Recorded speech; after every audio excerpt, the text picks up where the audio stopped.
नमस्कार दोस्तों, राजनीतिक हलचल उत्तराखंड में चली रही है। हरक सिंह रावत का निष्कासन, कांग्रेस में जाने की अटकलें और बहुत सारे विरोध, चाहे कांग्रेस में हो चाहे भारतीय जनता पार्टी में, लगातार चल रहा है। और मेरे साथ चंद्रमोहन जसोला जी, मंडल अध्यक्ष भाबर के, मौजूद हैं। अब भारतीय जनता पार्टी में कुछ लोग कह रहे हैं कि सही हुआ निष्कासन, कुछ गलत कर रहे हैं। अलग अलग सबकी राय है। आज हम इनकी भी राय लेने आए कि किस तरीके का निष्कासन सही था, गलत था, क्यों हुआ और कहां तक पार्टी का निर्णय सही है। पार्टी का निर्णय अगर हाईकमान ने किया है तो वो सोच समझ के क्या होगा। चंद्रमोहन जसोला जी कह रहे हैं कि अगर पार्टी ने कोई कदम उठाया है, चाहे वो गलत हो सही हो, वो आम कार्यकर्ता को मानना पड़ता है और जो भी करा वो पार्टी ने सही करा हो। इस तरीके से हरक सिंह रावत की का निष्कासन हुआ, क्या कहेंगे? देखिए, भारतीय जनता पार्टी कार्यकर्ताओं की पार्टी है और कुछ अनुशासनहीनता के रूप में अगर भारतीय जनता पार्टी शीर्ष नेतृत्व और प्रदेश नेतृत्व ने कोई निर्णय लिया है तो उसी आधार पर इस निर्णय को लेकर जाना चाहिए। देखिए, सही पार्टी ने अगर निर्णय लिया है तो पार्टी सही के रूप में ही कह रहे हैं हम लोग भी, और ये पार्टी अनुशासनवादी पार्टी है और कार्यकर्ताओं की पार्टी है। अगर इसमें कोई भी अनुशासनहीनता करता है तो उसका परिणाम उसको भुगतना होता है।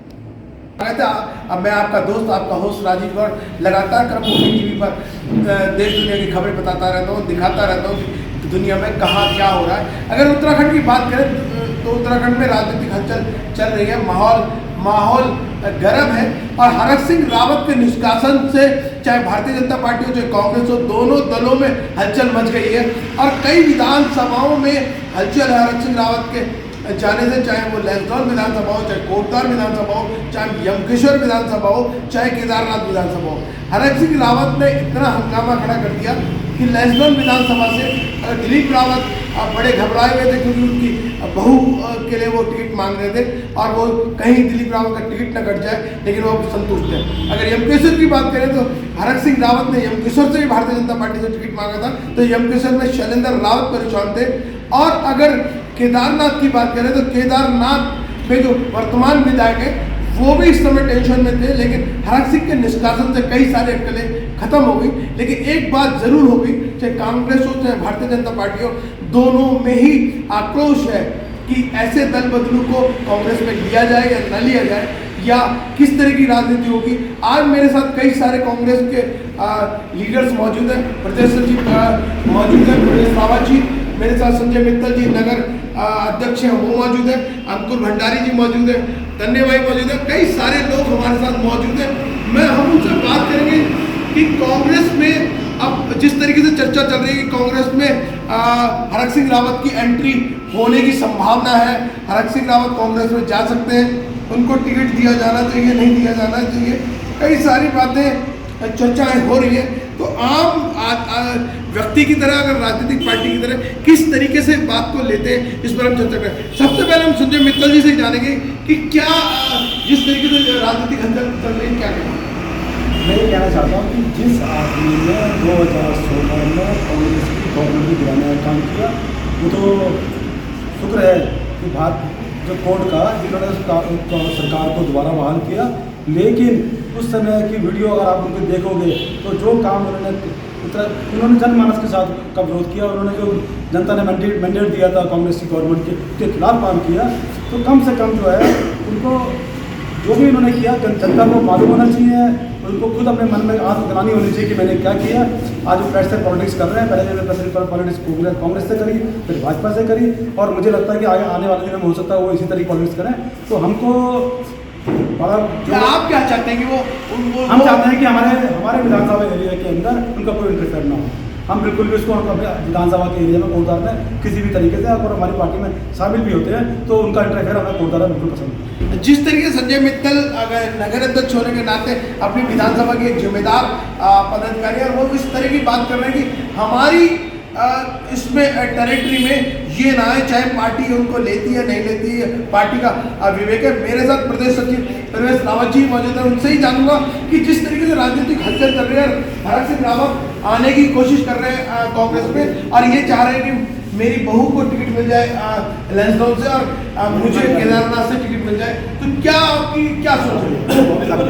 हमने तो पहले पूर्व में भी प्रदेश नेतृत्व से और केंद्रीय नेतृत्व से मांग करी थी कि जो सत्ता के लालच में ये सत्ता के साथी हैं, ये कांग्रेस के साथी नहीं है। सत्ता के लालच में जो पुनः भी कांग्रेस में आना चाहते हैं, ऐसे दल बदलुओं को, ऐसे दागिर बागियों को कांग्रेस में नहीं लेना चाहिए। हम इसका कड़ा विरोध करते हैं और हम केंद्रीय और राज्य सरकार, राज्य हाईकमान से भी मांग करते हैं कि ऐसे नेता को जो सत्ता के लालच में दल बदलता है, जो सत्ता का साथी है, कांग्रेस का साथी नहीं, उसको कतई न लिया जाए। उससे कांग्रेस कमजोर होगी।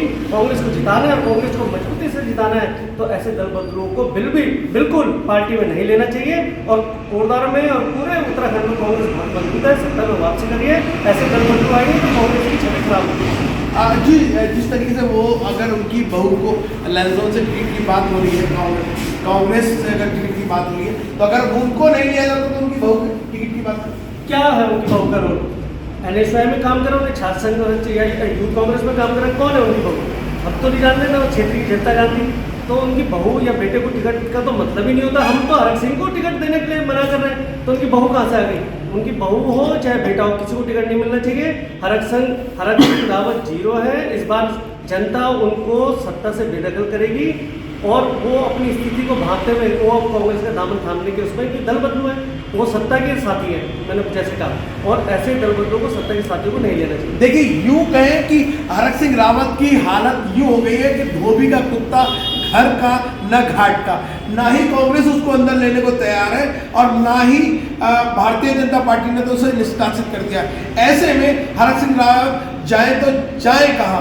ऐसे प्रीतम सिंह की अगर बात करें तो प्रीतम सिंह दबे मुंह से उनको पॉजिटिवली लेते हैं कि अगर पार्टी में आते हैं तो उनका स्वागत होता है। और उधर ही हरीश रावत लगातार उसका विरोध कर रहे हैं कि जिस आदमी ने 2016 में कांग्रेस की सरकार गिराने के लिए सबसे बड़ी साजिश रची हो, उसको ही कांग्रेस में लेना का कोई औचित्य नहीं है। जिस तरीके से प्रीतम सिंह अलग तरह की बात कर रहे हैं और हरीश रावत जी अलग बात कर रहे हैं, क्या कहेंगे? मैं कहूँगा कि ये अपना अपना मत होता है। हरीश रावत जी का अपना मत है, प्रीतम सिंह जी का अपना मत है, होता है, हर आदमी का अपना मत होता है। जैसे अभी आप हरीश रावत जी से बात कर रहे थे, मुझसे बात कर रहे थे, तो शीर्ष नेता क्या निर्णय लेता है, शीर्ष नेता की जन भावना की बात देखी जाती है, कार्यकर्ता की बात देखी जाती है। बहुत से लोग क्या होते हैं, माफ़ी मांग के वो सोचते हैं कि हाँ मेरे से गलती हुई, क्षमा भी किया जाता है इस दुनिया के अंदर। और प्रीतम सिंह जी और हरीश रावत जी, ठीक है, हरीश रावत जी को, क्योंकि हरीश रावत जी उस समय मुख्यमंत्री थे, उनको ज़्यादा दर्द है, उनको ज़्यादा मालूम है कि क्या क्या हुआ था, इसलिए हरीश रावत जी ज़्यादा सख्त हैं। हरीश रावत जी ने उसको झेला है। वो जो हरीश रावत जी ने झेला, उसको हमने अपने साथ 5 साल तक हम जो है सरकार पे लेके कर रहे हैं उस कारण। इसलिए हरीश रावत जी का स्टैंड बिल्कुल सही है, उनको कांग्रेस ना लिया जाए, लेकिन फिर भी हम शीर्ष नेता की परवाह करते हैं, उनकी बात की इजाजत है, जैसा वो चाहेंगे वैसा हमें मंजूर है। जी, संजय मित्तल जी का कहना है कि शीर्ष नेतृत्व जैसा चाहेगा हम वैसा करेंगे। लेकिन अगर कार्यकर्ताओं की अगर बात करें तो कार्यकर्ताओं में बहुत ज़्यादा आक्रोश है। कार्यकर्ता बिल्कुल बर्दाश्त नहीं कर रहे कि 2016 में जिस आदमी ने कांग्रेस की सरकार गिराई हो उसे दोबारा वापस लिया जाए। प्रवेश राव जी से एक बार थोड़ी सी और बात करूँगा। जिस तरीके से कोटदार में राजनीतिक हलचल चल रही है, 2022 का चुनाव है, लगभग सुरेश सिंह नेगी का टिकट तय है, तो किन मुद्दों को लेकर कांग्रेस चुनाव लड़ेगी, जबकि ना ही कोई विकास कोटदार का नहीं हुआ, पहले भी नहीं हो पाया जाए कांग्रेस का कार्यकाल, तो किन मुद्दों को लेकर आप चुनाव? कांग्रेस जिस टाइम कांग्रेस सरकार थी, तमाम जो कोटदार की योजनाएं चल रही, जो विकास का आप देख रहे हैं, वो कांग्रेस सरकार ने किया। और जब भारतीय जनता पार्टी की सरकार आई, हरक सिंह रावत यहाँ से विधायक बने, तो उन्होंने एक भी पत्थर, एक भी ईंट लगाने का काम नहीं करा है। जितने काम रुके हुए हैं कोटदार पे, वो पुनः शुरू होंगे कांग्रेस सरकार आने पे। यहाँ से कांग्रेस प्रत्याशी जीतेगा तो चहुमुखी विकास जिसे कहते हैं वो कोटदार का होगा, और जितने विकास कार्य रुके हुए वो भी होगा। तो आपने कहा जैसे कि भाजपा सरकार में तो एक ईंट नहीं लगी है। एक ईंट अगर आप बता दें तो कांग्रेस जो कैंडिडेट है, जो उन्होंने पूर्व में काम करवाए थे, वही यहाँ पे दिख रहे हैं। और भारतीय जनता पार्टी की सरकार में एक ईंट लगने का काम नहीं हुआ। जिस तरीके से अगर बात करेंगे, कोटद्वार को जिला बनाए जाने की मांग लगातार रही, गैरसैंण को राजधानी बनाए जाने की बात की, मूल निवास की बात की, भू अध्यादेश कानून की बात की, कई सारे मुद्दे की चर्चा होगी। तो कांग्रेस इन मुद्दों को लेकर कुछ काम करेगी? कांग्रेस ने तो पहल करी थी, कांग्रेस सरकार में ही गैरसैंण में विधानसभा आयोजित की गई थी। कांग्रेस सरकार पे ही वहाँ पे राजधानी घोषणा की बात की गई थी, लेकिन जैसी कांग्रेस सरकार हटी तो सारे मुद्दे जो जनहित के थे वो तमाम रुक गए थे, और जो स्वार्थ हित के मुद्दे थे भारतीय जनता पार्टी में वो हुए हैं। जनहित का एक भी कार्य नहीं हुआ है। जो जिला बनाने की मांग हुई थी, जिला बनाने की मांग बहुत लंबे समय से कोटद्वारवासी उठाते हुए आ रहे हैं और निश्चित रूप से हमारे मैनिफेस्टो में आएगा। और हमारे चुनाव जो प्रभारी हैं, जो चुनाव समिति के, उन्होंने कहा है कि जब अगर सत्ता में कांग्रेस आएगी तो जो 4 जिले पूर्व में बने थे उनमें विचार होगा। जी, जिस तरीके से कह रहे हैं भू कानून की अगर बात करें तो भू कानून लागू करने की बात भी कही जा रही है, तो सरकार करेगी जिस तरह आम आदमी पार्टी करेगी, बिजली पानी देगी फ्री हो सकती है। नहीं, हमारे चुनाव संचालन समिति की जो पूर्व मुख्यमंत्री माननीय हरीश रावत जी ने कहा है, अगर सरकार बनती है कांग्रेस की तो भू कानून है, गैरसैंण में, हमें जिलों में, हमें सब पे फैसले लेने हैं और हम सब पे फैसले लेंगे, दृढ़ता से लेंगे। और निश्चित रूप से गैरसैंण में भी राजधानी बनेगी, जिले भी बनेंगे और भू कानून भी बनेगा। जी, कांग्रेस के सभी लीडर्स और जनता में बहुत ज़्यादा आक्रोश है हरक सिंह रावत को लेकर। वो चाहते नहीं है कि कांग्रेस में वो अंदर आए, लेकिन आला कमान का अगर निर्णय होता है तो अंदर जाए, लेकिन चुपचाप बैठे रहे। तो यूँ कहे कि मैंने पहले भी कहा कि हरक सिंह रावत की हालत ऐसी हो गई है कि धोबी का कुत्ता न घर का घाट का। मैं राजीव गौड़, कर्मभूमि टीवी के लिए नीरज के साथ कोटद्वार।